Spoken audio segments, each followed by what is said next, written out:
ప్రేక్షకులందరికీ నమస్కారం అండి. మనకి తూర్పు భాగంలో ఈశాన్యంలో కార్ పార్కింగ్ కోసం స్థలం అనేది ఈ విధానంగా కట్ చేసి మనం ఈ కట్టుబడి అనేది చాలామంది కట్టుకోవడం జరుగుతుంది. మనం ఈ విధంగా కట్టుకోవడం వల్ల ఎందుకు మనకు వాస్తు దోషం ఏర్పడుతుందని గమనించండి.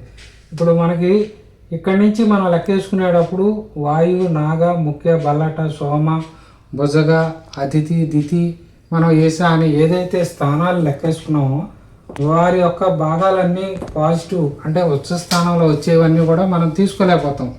ద్వారాలు ఇక్కడ మెయిన్ ద్వారం ఎప్పుడైతే మనం తీసుకోలేదో మనకు పాజిటివ్ ఎనర్జీ అనేది ఈ స్థానం తూర్పు నుంచి కూడా మనకి ఇంద్రస్థానం కానీ సికి, పర్జన్య, జయంత, ఇంద్ర, సూర్య ఈ స్థానాలు కూడా మనం మిస్ అవుతాం. ఇలా ఎప్పుడైతే నెగిటివ్ వచ్చిందో మనకి ఇది తలభాగం వాస్తు పురుషుడిది. ఈ విధంగా మన ఆలోచనల విధానం కూడా మారిపోతూ ఉంటుంది. రెండోది డిప్రెషన్లో ఎక్కువగా ఉంటారు.